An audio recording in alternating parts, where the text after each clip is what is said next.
vamos a hablar de otros temas que están relacionados con algo que nos está pasando todos los días. Y vos fíjate, un episodio como el que ocurrió días atrás, creo que en el 12, en el secundario 12, donde hubo una agresión por parte de la mamá y de otra persona más hacia las directivas, hacia las personas que ocupan los cargos de dirección de ese establecimiento, por, no sé, un tema que no explica de ninguna manera ese tipo de reacción tan violenta, pero que hoy está planteando, por ejemplo, que haya medidas urgentes. Esto lo está planteando desde la estructura gremial ATEN, para proteger al personal educativo. Sí, claro. Para proteger de este tipo de acciones. Y entiendo que lo que quieren, además, es hacer una suerte de listado de violentos o violentas. Porque la violencia no es una cuestión de género solamente. No, claro. Las personas pueden ser violentas. Hay patrones culturales en todo esto, pero digamos, responde a eso, responde a las actitudes y a los procedimientos que han sido incorporados y que forman parte, y que no se pueden naturalizar, se tienen que corregir. No, claro. De alguna manera se tienen que corregir. Así que bueno, de eso vamos a estar charlando en segunditos nada más. Creo que ya está Marisabel, sí, con Marisabel Granda, que es vocal gremial en la provincia de Neuquén. Es una dirigente de ATEN, del sindicato que conduce Marcelo Bagliardo.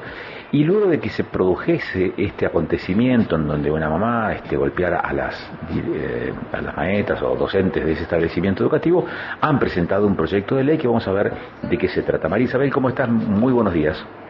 ¿Qué tal? Muy buenos días, Agustín. Un saludo a todo el equipo de la radio y a toda la audiencia. Muy Gracias. Bien.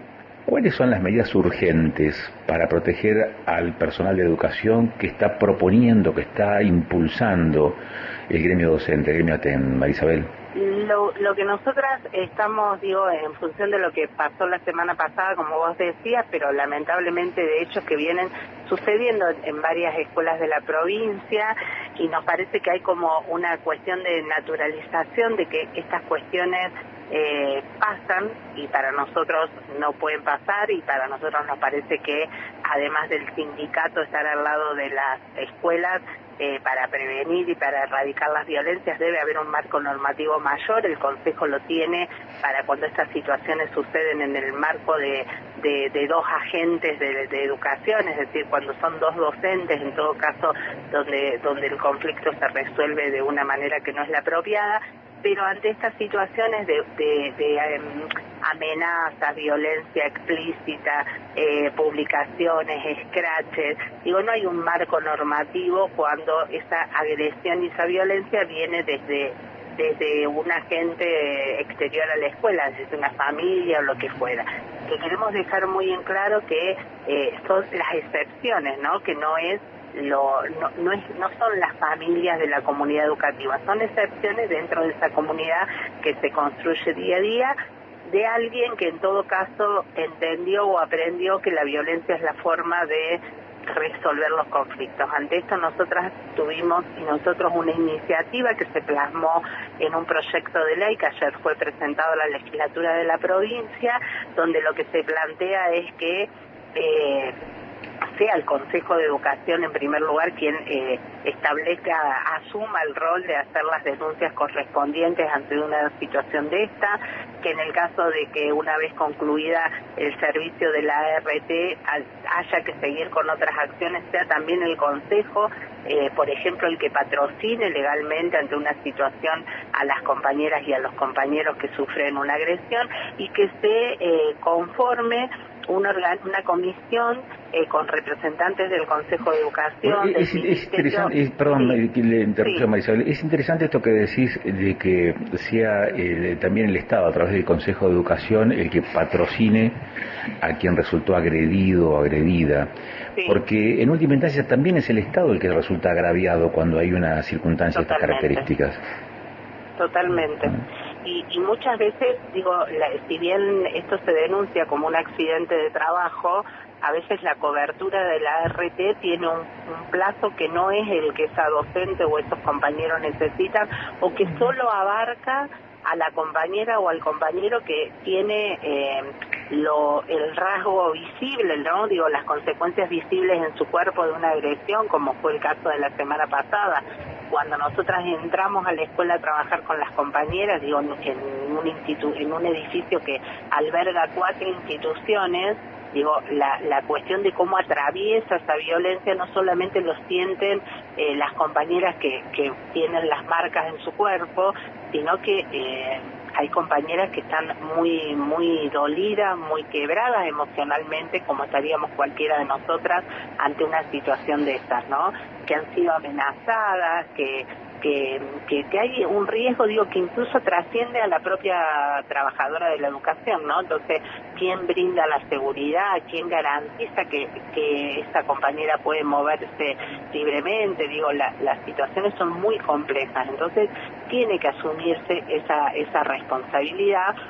Y entonces debe garantizarse en múltiples aspectos. El proyecto es muy integral, precisamente porque trata de abarcar esos aspectos e involucra a otros organismos del Estado, ¿no? Porque digo, acá hay un abordaje que debe hacerse de otros organismos, porque si no, nosotras siempre decimos esto, digo, y en este caso creo que aplica muy bien, la escuela puede con mucho, pero no puede con todo. Entonces terminamos discutiendo en el ámbito del consejo y con las compañeras de la escuela, nosotras digo como sindicatos representantes en el consejo, cuestiones que además hay actores que faltan, o sea, ¿qué pasa con la fiscalía? ¿Qué pasa con las defensorías? Digo, ¿dónde está la protección también de esas infancias que en todo caso, si hay una familia que va a la escuela y reacciona así como primera instancia para resolver un conflicto con la violencia, uno puede presuponer que hay infancias que están siendo vulneradas, porque seguramente en la casa también la violencia es la forma de resolver los conflictos, ¿no? Entonces, la escuela sola con eso no puede. Claro. Y hay organismos del Estado que tienen la responsabilidad de cuidar que no haya infancias vulneradas, bien, ¿no? Sí, exactamente. Marisabel, buen día, ¿cómo va? ¿Cómo te va? Rocío la saluda. ¿Cuáles serían, de alguna manera, las penas que tendrían las personas violentas para disuadir? Porque nos ha llegado que puede haber multas o hasta arrestos. Sí, en realidad no se busca lo punitivo, ¿no? Digo eso para dejarlo claro. Nosotras desde las escuelas y en cada una de nuestras propuestas de enseñanza y en cada trabajo con las familias siempre hablamos de la construcción de vínculos, no de las sanciones. Pero acá digo no hay una situación cuando una compañera algo tiene está caratulado como una lesión leve, es decir que se recupera. No soy abogada, algún abogado me podrá corregir, pero todo lo que tiene que ver con una recuperación antes de que no lleva más de 30 días se caratula como una lesión leve. No hay ninguna sanción ahí. Entonces nos parece que sí, lo que la ley propone es incorporarse al código de faltas, habla así de multas y habla hasta de 30 días de arresto en aquellas situaciones que la causa tiene una gravedad. Claro. Pero lo que queremos decir es que no naturalizamos la violencia, que no... precisamente Maricel, respecto de esto, de no naturalizar la violencia, y yendo al caso concreto, porque tenemos una situación acá real que ocurrió hace un par de días. Sí. O sea, tenés una o dos personas que agreden al personal docente, sí, pero también tenés otra persona que ejerce como docente dentro de ese establecimiento que no fue agredida de casualidad porque todavía no había ingresado. Sí. Y también tenés a una persona que está en su condición de educando, digamos, que creo que es una adolescente, sí, que es el vínculo, digamos, con las agresoras, que tiene un vínculo familiar con las agresoras. Ahora, esa situación, ¿cómo se trabaja? Porque ahí tenés un caso en donde una madre y alguien más agreden, pero también tenés después dentro del aula a alguien que está dentro de ese núcleo familiar violento y esa situación, ¿cómo plantea el sindicato que se tiene que abordar? ¿Cómo son estos días ahora?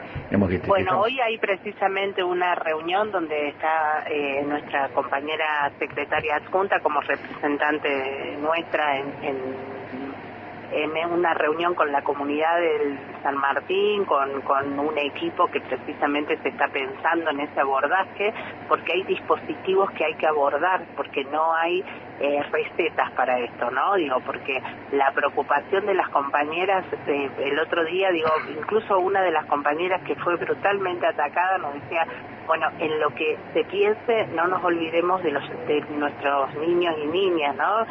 Realmente yo lo digo así ahora, pero en ese momento verla a ella tan atravesada y tan conmocionada por lo que había pasado, y que su preocupación era no sus marcas en el cuerpo, o no solo sus marcas en el cuerpo, sino pensar en esos niños y niñas, porque digo, lo que pasó en el San Martín fue visto cuando se dice que hay filmación porque había cámaras en la escuela. Digo, eso es mentira. Hay filmación porque es una escuela donde hay también adolescentes de la escuela secundaria que registraron y veían todos. Hay hijos de esas maestras que estaban como estudiantes en el secundario o en la primaria. Entonces digo, hay un abordaje que tiene que ser integral, porque hay que pensar en esas compañeras, cómo se vuelve, en esas niñas, como digo, hay más de una niña de esa familia en la escuela, en las instituciones que funcionan en ese edificio. Entonces hay un abordaje que tiene que ser integral. Eso se está pensando, digo, con la comunidad. Y hay dispositivos que con los equipos interdisciplinarios, hay dispositivos que se tienen que construir. Y eso se está trabajando, digo, con la escuela, y esta es una demanda además legítima que hicimos como sindicato junto a las compañeras de la escuela. Los abogados del sindicato están representando a las compañeras también, porque además después el circuito que tienen que pasar de revisaciones, pericia, digo, denuncias, es un circuito de mucha revictimización que no ayuda, digamos, demasiado. Entonces, bueno, hay como un abordaje muy complejo que en este momento se está dando. Pero nosotras creemos que esto que se está construyendo en este momento tiene que ser una responsabilidad de los legisladores de la provincia de dar tratamiento a esta ley. No se le pega a un maestro, la violencia no puede ser la manera de resolver, porque es la antítesis de lo que nosotras trabajamos en el aula. Entonces, digo, si alguien siente que desde los discursos oficialistas, incluso que tanto rechazamos, ¿no? Como que instalan la violencia como algo naturalizado, si alguien cree que eso está avalado desde ahí, bueno, el freno tiene que venir de quienes tienen la responsabilidad de poder mirar eso. Okay. Entonces nos parece que esa era como la salida necesaria, pertinente. Ahora los legisladores de la provincia, que tan interesados estuvieron aparentemente en estos tiempos sobre el tema educativo, tendrán que hacerse cargo de asumir esa responsabilidad también. Gracias, Marisabel, muy amable, ¿eh? Gracias a ustedes. Marisabel Granda es vocal gremial en el gremio docente, o el gremial de ATEN, ¿no? Integra el cuerpo de conducción del Consejo Provincial de Educación, en ese rol de vocal, ¿no? Y han presentado este proyecto que exige medidas urgentes para proteger al personal de educación, al personal docente, y uno entiende a todo el personal que se desempeña en las escuelas de la provincia, que algunos no son docentes, otros algunos son no docentes, cumplen funciones administrativas y otros tareas de maestranza. Pero claro, tienen otra representación. Pero en el caso docente, el gremio, este gremio en particular, está pidiendo, hay que hacer algo, no se puede naturalizar esto. Y ese algo, bueno, estará en discusión, que es lo más pertinente. Claro. ¿Cuál será la...? También demuestra, vos fíjate, Rocío, que también demuestra la pérdida de centralidad de la escuela en la formación de las personas. Sí. Porque, y no es de ahora, porque, digamos, quien cometió ese acto violento en algún momento también pasó por la escuela, y la escuela es un ámbito de formación, ¿no? Entonces, si se propugna, digamos, la resolución de los conflictos de manera armoniosa o pacífica, sin acciones violentas, bueno, evidentemente hay algo que falla, ¿no? Uno puede decir, a partir del hecho puntual podés adjudicarle esa responsabilidad al propio sistema. No, probablemente que no, porque siempre tenés resultados no queridos. Sí, es una pena que tengamos que hablar o abordar estos temas. Sí. Pero bueno, se vienen las noticias.